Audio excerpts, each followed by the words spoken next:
왜 이렇게 긴장을 많이 하고 대인관계나 이런 데서 스트레스를 많이 받을까?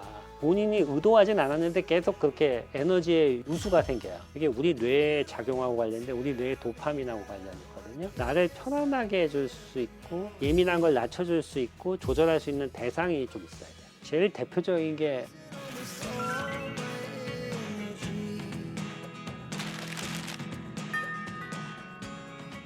안녕하세요. 반갑습니다. 저는 성균관의대 삼성서울병원 정신건강의학과에서 근무하고 있는 전홍진이라고 합니다. 전공하는 분야는 우울증입니다. 1년에 한 10,000명 정도 환자들을 만나고 있고 또 다양한 관련 연구들을 진행을 하고 있습니다.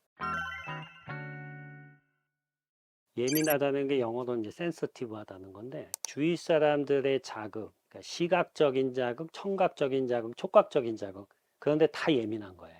남들이 못 느끼는 미묘한 차이를 느끼고 작은 소리도 듣고요. 제가 예민한 분들 중에서 그 층간소음 때문에 고민하는 분들을 많이 봤거든요. 그 정도가 심해요. 층간소음이 실제 있는 경우도 있지만 제가 본 분들 중에서는 전혀 아닌 경우도 있어요. 아주 층간소음에 민감해서 한번 입원을 시켜본 적이 있었는데 거기서도 층간소음을 느껴요. 근데 우리 병실 위에 아무것도 없거든요. 옥상이에요. 근데도 누가 위에서 쿵쿵거린다 그러거든요. 왜 그런가 하니까 바람 소리나 창문에 흔들리는 소리 있죠. 그걸 다 그렇게 느끼시더라고요. 그래서 이게 한번 그 소리에 꽂히면은 실제 소리가 아닌 이게 노이즈 같은 거를 소리를 듣거든요. 그 가성환청이라 그래요. 예를 들어서 새가 지저귀는 소리도 사람 소리 같이 들린다는 거죠. 민감해지면. 그게 그렇게 돼요. 그리고 다른 사람들한테 이렇게 눈치를 굉장히 많이 봐요. 다른 사람한테 항상 잘 보여야 되거든요. 모든 사람이 나기를 싫어하면 안 돼요. 심지어는 길에 지나가는 고양이까지 잘해줘야 돼요.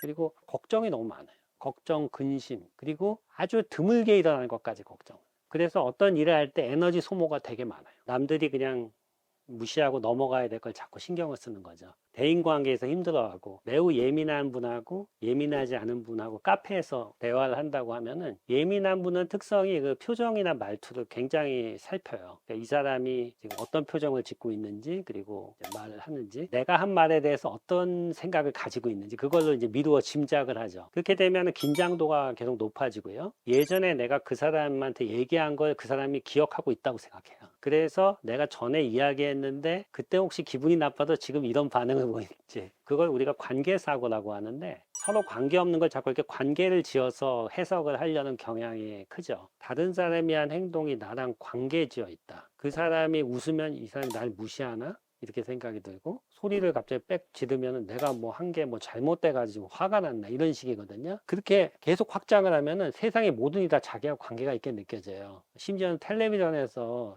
미국 대통령이 얘기하는 것도 다 자기랑 관계가 있게 느껴지고 물론 따지다 보면 관계가 없진 않겠지만은 근데 그렇게 관계를 너무 많이 짓다 보면은 자기를 굉장히 억압하게 돼요. 나의 모든 행동이 어떤 뭔가의 결과로 부여되는 이미 결정된 거라고 생각을 하면은 얼마나 행동이 위축되겠어요.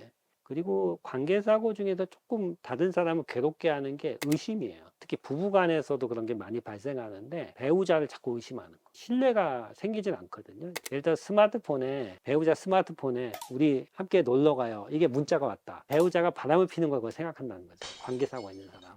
관계사고 없는 사람은 스폰 문자가 또 왔네. 그걸 지워버리거든.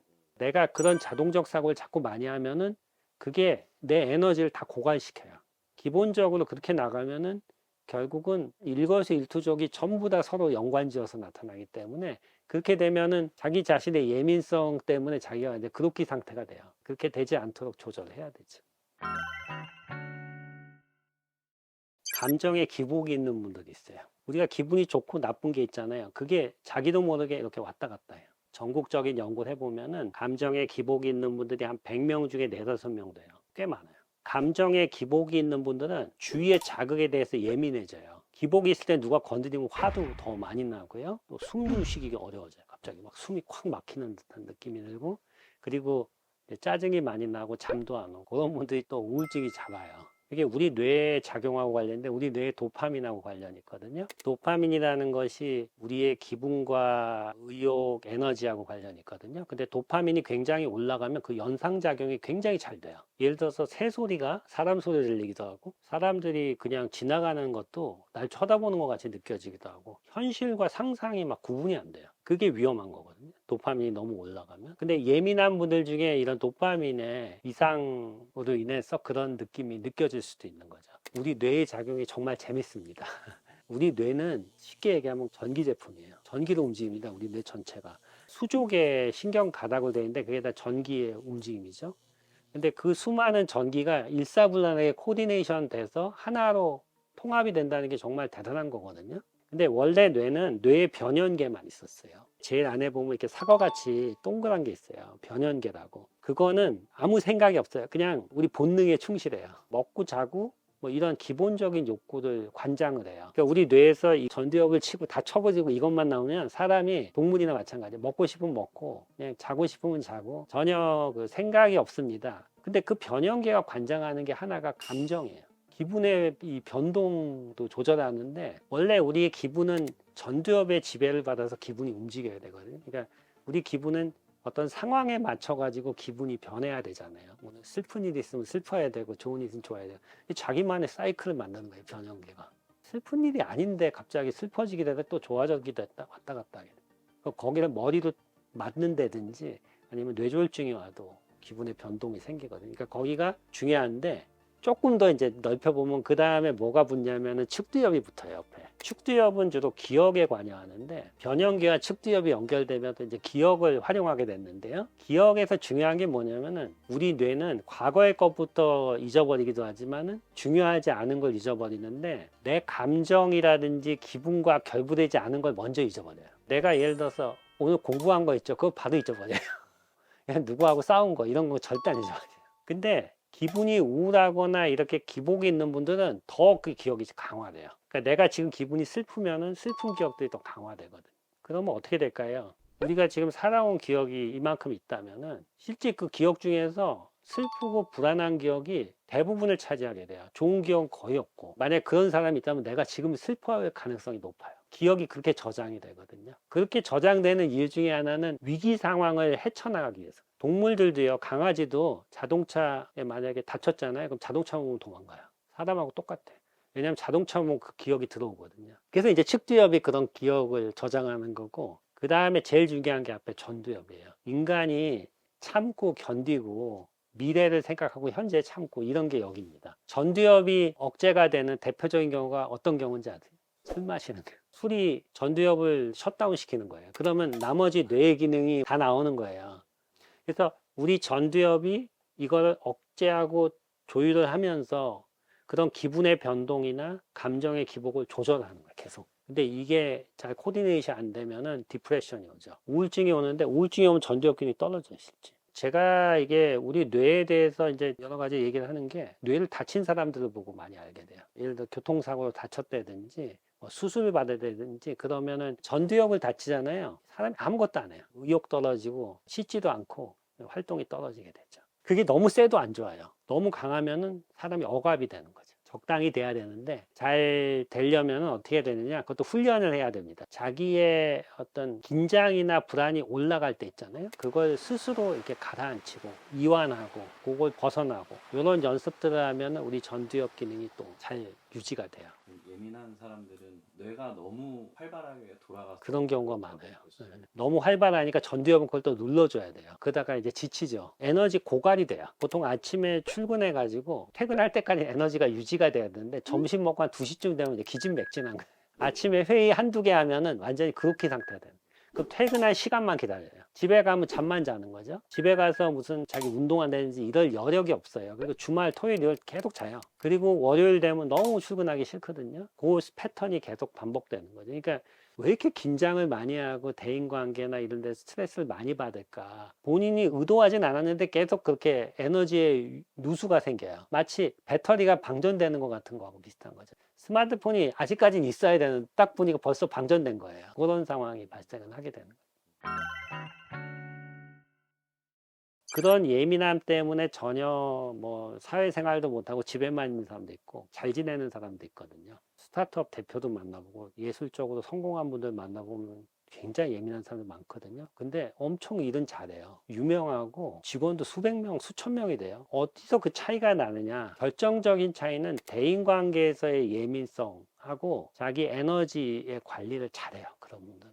사람들하고 만나서 대화를 하고 같이 이야기를 하고 앞에서 발표하고 이런 데에 대한 예민성 거의 없어요. 그게 안 되면은 예민성이 좋은 쪽으로 가기가 어려워요. 그럼 그게 어디서 갈리냐? 이게 보니까 중고, 대학교 때까지. 거기서 이제 좋은 대인관계나 사람들을 경험하면서 아, 이렇게 좋은 사람들도 있구나. 이렇게 만나보니까 재밌네.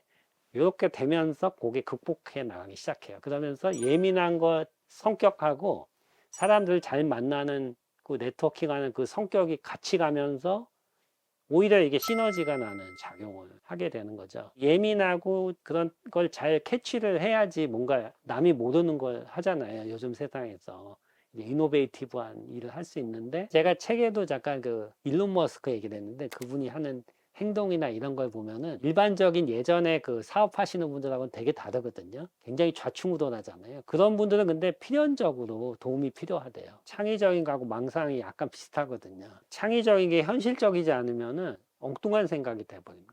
다른 사람이 자꾸 피드백을 해줘가지고 이게 현실적으로 바뀌어야 되거든요. 그러려면 사람들하고 자꾸 네트워킹을 하고 이거를 만들어 가야 되는데 이게 돼야지 되는 거죠. 기본적으로 예민한 분들은 대인관계 능력이 꼭 갖춰야 돼요. 연습을 해봐야 되거든요. 근데 연습할 찬스를 만들어야 돼요. 학교도 좀 휴학 좀 하지 말고 좀 다녀라 좀. 수업만 듣고 오지 말고 같이 얘기를 하면서 그 사람 표정하고 말투 이런 거 신경 쓰지 말고 얘기도 하고 눈도 맞추면서 얘기하고 그냥 밑도 끝도 없이 만나서 같이 얘기를 해봐라. 그러면 못해요. 내가 좋아하는 게 뭔지를 알아야 돼요. 결국은 내가 좋아하는 거하고 그 사람이 좋아하는 게 약간 교집합이 있어야 되거든요. 그럴 때 잘 돼요, 그게. 좋아하는 게 하나도 없다. 그러면 이제 만들어야지. 강아지하고 같이 산책하는 게 좋다. 그럴 수도 있고, 아니면 나는 뭐 테니스 치고 운동하는 게 좋다. 아니면 산책을 하는 게 좋다. 등산하는 게 좋다.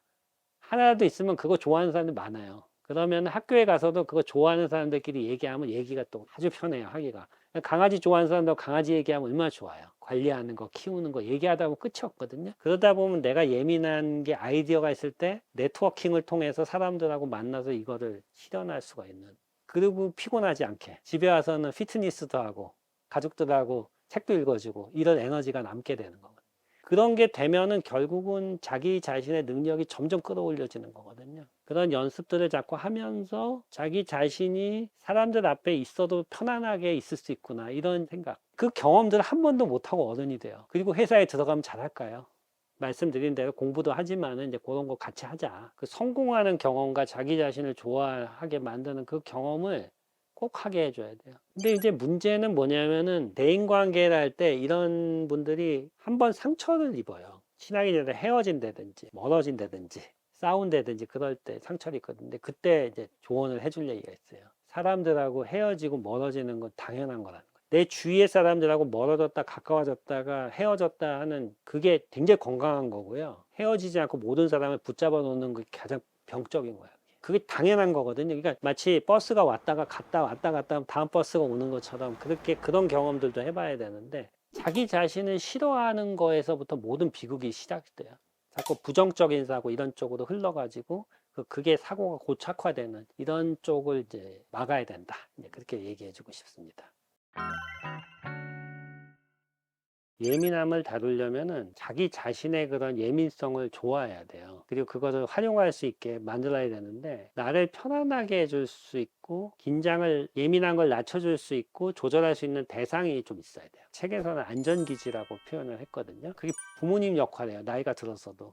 부모님은 그냥 그 존재 자체로 도움이 돼요. 잘해주건 못해주건 아니, 있는 게 훨씬 좋습니다. 문제는 없는 경우예요. 실제 돌아가셨다는 게 아니고 있긴 있는데 기능을 못하는 거죠. 기능을 못하는 대표적인 예는 폭력이 있다든지 감정적인 교류가 전혀 없다든지 그런 경우에는 사람들하고 만날 때 그게 영향을 줘요. 그러니까 대인관계를 할 때 그런 것들이 좀 불안이나 긴장으로 나타나게 되는 경우가 많아요. 그래서 부모님 역할이 중요한데 그 역할을 결국은 누가 해야 되냐 부모님이 없으면은 그때 또 도와줄 만한 안전기지가 있어야 되는 거죠. 제일 대표적인 게 배우자예요.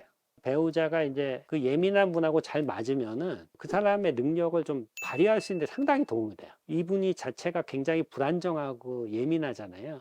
근데 옆에서 안전하게 이렇게 해주니까 차분해지거든요. 그 얘기를 하니까 이미 배우자 그렇지 않다는 거죠. 할 수 없죠. 뭐.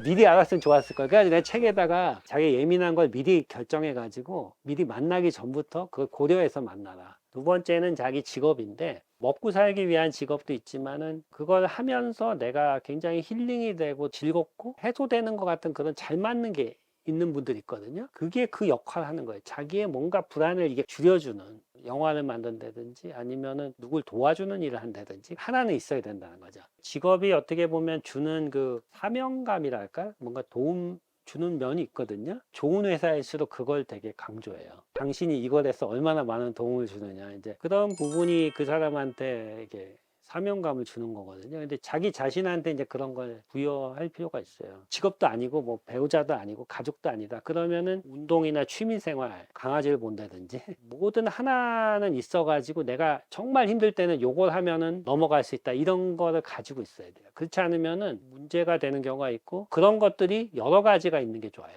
제가 왜 그 얘기를 하냐면 직업이 정말 내 자신의 예민성을 줄여준다. 이런 사람들이 되게 굉장히 많아요. 실제 우리나라 사람이 굉장히 많아요. 우리나라 사람들은 자기 이름으로 안 부르잖아요. 자기 직위로 불러요.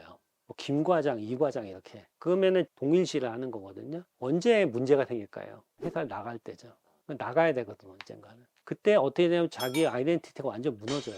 그러면 어떻게 될까요? 직업 말고 뭐가 또 있어야 되겠죠. 자기의 예민성을 조절해 줄 만한 다른 뭐가 있으면 이제 글로 넘어가면 되는데 그게 아니면은 거기서 못 빠져나와 가지고 굉장히 고생하게 돼요.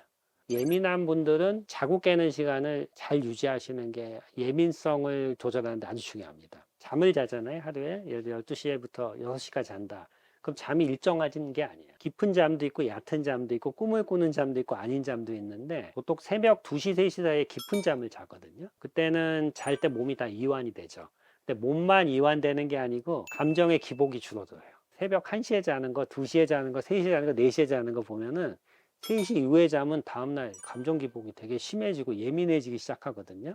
막 짜증이 확 나요. 늦게 일어나서 자는 시간은 똑같은데도 불구하고. 그래서 내가 좀 예민하고 민감하고 그런 성격이다. 그러면은 12시에 나 1시쯤 자고 아침에 일어나서 그 2시, 3시에는 자는 걸로 유지를 해야 되고 그리고 잘 때 수면제를 자꾸 먹고 자는데 그것도 좋지 않습니다. 수면제를 자꾸 먹고 자면 그 수면의 질이 깨져요. 처음부터 수면제를 자꾸 먹고 자는 습관을 들이면 안 돼. 제일 잠을 못 자게 만드는 게 그날 만났던 사람 얼굴 생각하는 거예요. 그러면 갑자기 심장이 뛰면서 잠이 다 깨거든요. 그런 생각하지 마시고 주로 제가 이제 얘기하는 게 잠 못 자는 분들은 어떤 게 생각을 해보라 그랬냐면은 제주도 가면 올레길 있잖아요. 올레길을 타고 쭉 걷다가 그 다음에 백록담 이런 데 걸어가는 생각을 해보라 그러면은 올레길 걷다 벌써 자버려요.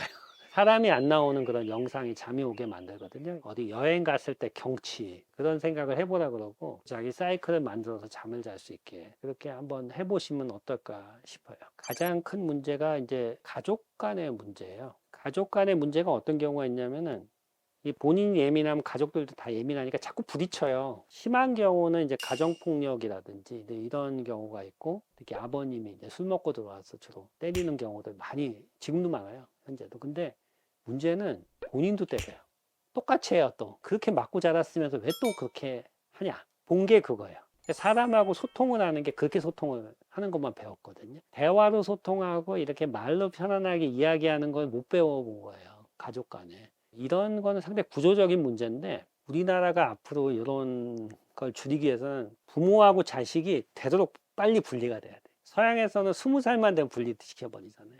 근데 그게 일리가 있는 게 부모하고 분리돼서 독립적으로 지낼수록 갈등이 적어져요. 부모가 뭐 가끔 만나고 도움을 줄 수는 있고 경제적으로 도움을 줄 수는 있지만은 심리적, 경제적으로 계속 붙어 있는 거는 상당히 그게 병리적인 현상을 만들 수 있다는 거고요. 예전에 우리가 애가 여러 명 있을 땐 괜찮았어요. 왜냐면 애가 많다 보니까 다 붙어 있어도 어차피 다 챙길 수도 없거든. 근데 지금 애가 한두 명인 상태에도 그렇게 병적으로 붙어 있으면은 난리가 나는 거예요. 왜냐하면은 엄마 아빠하고의 병적인 애착이나 유대가 새로운 배우자가 왔을 때 다시 네트워크 연결이 안 돼요. 거기서 느끼는 이 갈등들이 굉장히 많이 발생하고 있거든요. 그래서 부모가 좀 놔줘야 된다, 애들.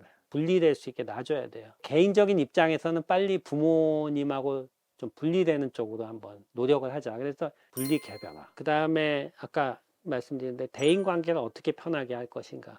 사람들하고 어떻게 편하게 에너지를 최소한으로 유지하면서 어울릴 것이 이제 거기에 대한 대인관계의 이슈 이런 것들을 이제 관리하면서 진행하면은 예민한성을 잘 줄이면서 편하게 지낼 수 있을 것이다 이렇게 생각할 수가 있겠습니다.